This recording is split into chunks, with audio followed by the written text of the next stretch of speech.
विषय गणित, कक्षा चतुर्थ, पाठ 6, कबाड़ी वाली। प्यारे बच्चों, आशा करती हूँ आप सब स्वस्थ हैं और खूब मन लगाकर पढ़ाई कर रहे हैं।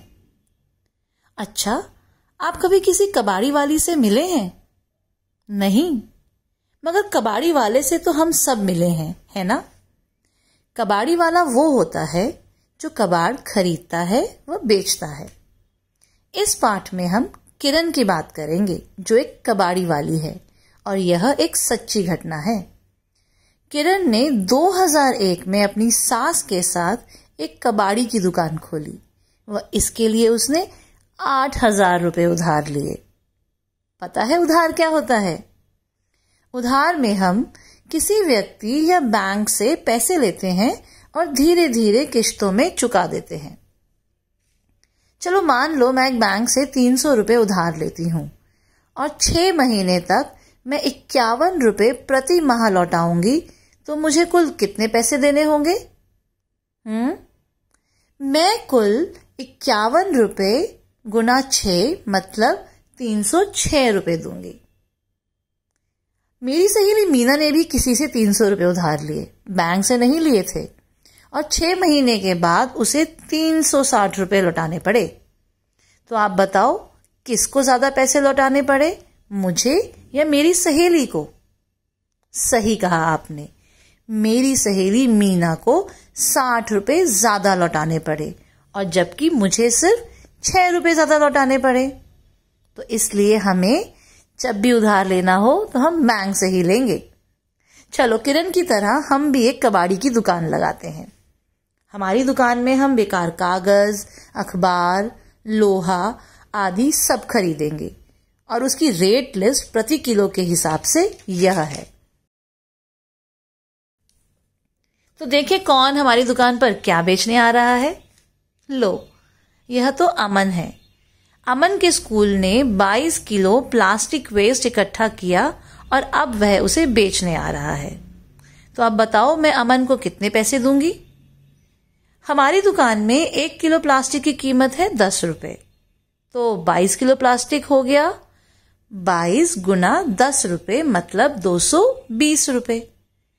तो मैंने अमन को 220 रुपए दिए और उससे प्लास्टिक वेस्ट खरीद लिया। अब देखो नीतू आई है मुझे 12 किलो लोहा बेचने, तो कौन बताएगा कि मैंने कितने रुपए नीतू को दिए? अच्छा चलो आप बताओ। 1 किलो लोहा मतलब 12 रुपए। 12 किलो लोहे का रेट हो गया 12 गुना 12 रुपए मतलब 144 रुपए। वाह, शाबाश, बिल्कुल सही बताया, मैंने नीतू को 144 रुपए दिए। किरण की तरह मैं भी दीनू की दुकान पर अपना कबाड़ बेच देती हूँ। अब कुछ तो फायदा भी हो ना। दीनू की रेट लिस्ट ये है। अब मैंने अमन से खरीदा हुआ 22 किलो प्लास्टिक दीनू को बेच दिया, तो कितने में बेचा होगा? दीनू की दुकान पर 1 किलो प्लास्टिक का रेट है 12 रुपए, तो 22 किलो प्लास्टिक का रेट कितना हो गया? 22 गुना 12 रुपए। अरे रुको, चलो 22 गुना 12 को दिमाग में बिना कॉपी पेन के ही कैलकुलेट करते हैं। 22 गुना 12 को हम ऐसे भी कह सकते हैं ना, 22 गुना 10 जमा 2, सही है ना? मतलब 22 गुना 10 रुपए और 22 गुना 2 रुपए।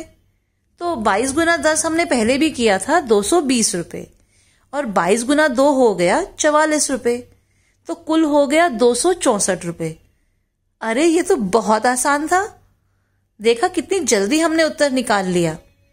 मतलब जब हम संख्या को 10 के गुणन में ले आते हैं तो कैलकुलेशंस इजी हो जाती हैं। और देखो मुझे फायदा भी हो गया है, मैंने 220 रुपए का प्लास्टिक 264 रुपए में बेचा। कौन बताएगा कितना फायदा हुआ? चलो जल्दी से मेरा फायदा कैलकुलेट करो और अपनी कॉपी में लिखो। चलो हम 1-2 प्रश्न करते हैं। यह बताओ 4 गुना 8 कितना हुआ? बिल्कुल सही, 32। अब बताओ 4 गुना 80 कितना हो गया?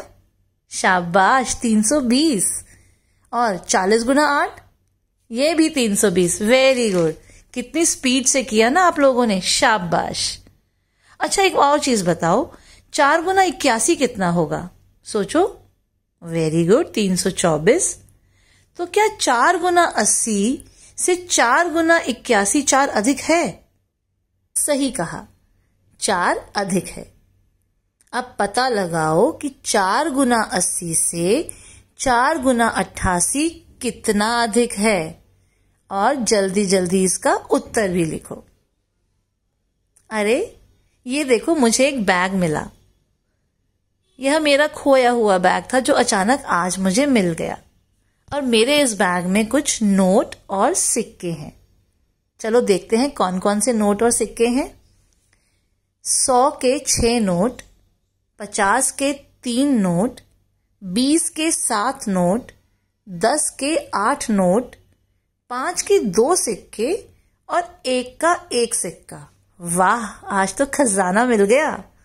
चलो मिलकर गिनते हैं इस खजाने में कितने रुपए हैं।